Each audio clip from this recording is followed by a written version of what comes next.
सांसद राजू बिष्ट बने चाय बागान श्रमिकों का सहारा, दिलाएंगे उन्हें इंसाफ। नमस्कार, मैं रियांशी और आप देख रहे हैं खबर समय। बता दें कि विगत 98 दिनों से लगातार अनशन पर बैठे चाय बागान श्रमिकों के चेहरे पर उस समय चमक आ गई जब उन्होंने सुना कि उनके बागान मालिक गोविंद गर्ग को पुलिस ने कोलकाता में गिरफ्तार कर लिया है। चाय बागान श्रमिकों के अनुसार चाय बागान मालिक गोविंद गर्ग लगभग 12 करोड़ रुपए की उनकी पीएफ राशि, लगभग 84 लाख की ग्रेजुइटी, लगभग 20 लाख की एलटीए राशि को डकारने का प्रयास कर रहे थे। इससे चाय बागान श्रमिक और मजदूर चिंतित थे। उनकी चिंता भी जायज थी। वे काफी समय से अपने हक और न्याय की लड़ाई लड़ रहे थे। वे सब जगह जा चुके थे। सरकारी अधिकारियों के दफ्तरों के दरवाजे खटखटा कर वो थक चुके थे, लेकिन कहीं भी उन्हें न्याय नहीं मिला। Regalia, one address, endless access. Located opposite Vega Circle Mall, Siliguri. कुछ श्रमिक संगठनों ने प्रयास तो किया जरूर, लेकिन समझौते का भी बागान मालिकों की ओर से पालन नहीं किया गया। कई बार सिलीगुड़ी पहाड़ तो कोलकाता में बैठक चलती रही, लेकिन नतीजा शून्य निकला। अब उनके सामने आंदोलन, भूख हड़ताल के अलावा सभी रास्ते बंद हो चुके थे। श्रमिकों की बची खुची एक उम्मीद राजू बिष्ट ही थे। राजू बिष्ट ने उन्हें आश्वासन ही नहीं बल्कि भरोसा दिया था कि उन्हें उनका हक और न्याय दिलाने के लिए वो संघर्ष करते रहेंगे। रविवार को श्रमिकों की ओर से लॉन्ग व्यू मार्च निकाला गया। दार्जिलिंग के चौरास्ता से शुरू हुआ मार्च शाम तक कर्शियंग पहुंच गया था। उनके इस मार्च को विद्यार्थियों से लेकर सभी तबके के लोगों का समर्थन मिल रहा था।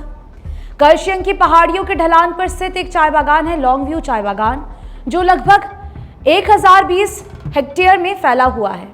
इस चाय बागान में किसी समय श्रमिकों और प्रबंधन के बीच अच्छा समन्वय रहता था।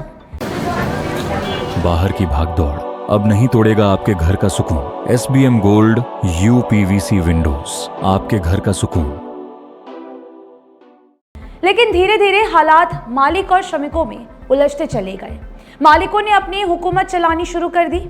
उन्होंने अपने श्रमिकों को एक बंधुआ मजदूर से ज्यादा महत्व नहीं दिया। जब मजदूरों को इसका एहसास हुआ तो उसी समय से उनके बीच तलवार खींच गई।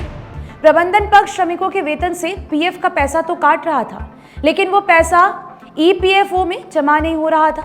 इससे श्रमिकों में असंतोष व्याप्त रहने लगा। कई बार श्रमिकों की ओर से प्रबंधन पक्ष से निवेदन किया गया, लेकिन कोई लाभ नहीं हुआ। केवल पीएफ के पैसे ही नहीं थे, बल्कि वेतन भुगतान, बोनस, विसंगतियां और दूसरे मुद्दे भी इसमें शामिल थे। बता दें कि इस बागान में सैकड़ों श्रमिकों के परिवार का गुजारा होता था। उनके परिवार की माली हालत लगातार खस्ता होती जा रही थी। लगभग एक दशक से श्रमिक पक्ष और बागान प्रबंधन के बीच व्याप्त कड़वाहट लगातार बढ़ती जा रही थी। 2024 में पहली बार बकाया राशि के लिए श्रमिक पक्ष की ओर से आंदोलन किया गया। उसके बाद बोनस आंदोलन भी शुरू हुआ। 10 मार्च को कोलकाता में एक त्रिपक्षीय बैठक भी हुई, जिसमें फैसला किया गया कि श्रमिकों के 12 करोड़ रुपए पीएफ बकाया 15 अप्रैल तक भुगतान कर दिया जाएगा, लेकिन मालिक पक्ष ने ऐसा किया नहीं।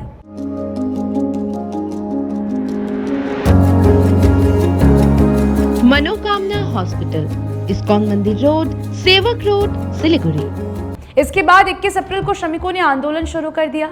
श्रमिकों को न्याय और उनका हक दिलाने के लिए राजू बिष्ट ने एड़ी चोटी का जोर लगा दिया था।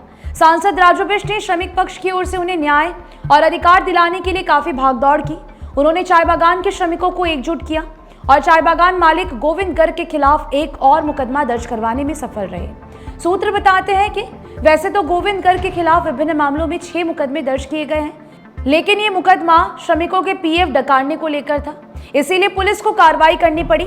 FIR दर्ज होते ही चाय बागान मालिक गोविंद गर्ग भूमिगत हो गए। आखिरकार शनिवार की रात कोलकाता पुलिस ने उन्हें गिरफ्तार करने में सफलता प्राप्त कर ली। सूत्रों ने बताया कि गोविंद गर्ग की गिरफ्तारी में राजू बिष्ट का बहुत बड़ा योगदान था। गोविंद गर्ग को गिरफ्तार करके कोर्ट में पेश किया गया, जहां से उन्हें 5 दिनों के पुलिस रिमांड में सौंप दिया गया। Elevate your career at IIHM Siliguri, organizers of the International Young Chef Olympiad. Earn a degree with placements in France and Mauritius. Now in Kalimpong. बता दें कि विधायक सोनम लामा ने भी लॉन्ग व्यू चाय बागान के श्रमिकों को न्याय दिलाने में बहुत ही सक्रिय भूमिका निभाई। पहली बार सरकार बदलने के बाद किसी बागान मालिक पर पुलिस से अपने तरीके से कार्रवाई की और इसका असर ये रहा कि बागान मालिक गोविंद गर्ग की तबीयत ही खराब हो गई। अब उन पर दर्ज लगभग 6 मुकदमों को लेकर पुलिस उनसे पूछताछ कर रही है। इसके अलावा मजदूरों की विभिन्न मांगों, उनके वेतन भुगतान, बोनस भुगतान, पीएफ जमा न करने आदि मामले में भी पुलिस ने मोर्चा खोल दिया है। लॉन्गव्यू चाय बागान के श्रमिकों को लगता है कि पहली बार पुलिस ने किसी चाय बागान मालिक के खिलाफ निष्पक्ष और सख्त कार्रवाई की है। आंदोलन करने वाले चाय श्रमिक राजू बिष्ट के प्रति अपना आभार व्यक्त कर रहे हैं और उनकी तरफ आशा और विश्वास भरे निगाहों से देख रहे हैं। फिलहाल बता दें कि सांसद राजू बिष्ट हमेशा अपनी जनता के लिए खड़े हैं। मुझे दीजिए इजाजत। बता दें कि ये खबर आपके लिए हमारे प्रतिनिधि सुरेंद्र श्रीवास्तव द्वारा लिखी गई है। आप हमारी खबरों को YouTube पर भी देख सकते हैं। हर समय खबर समय। धन्यवाद।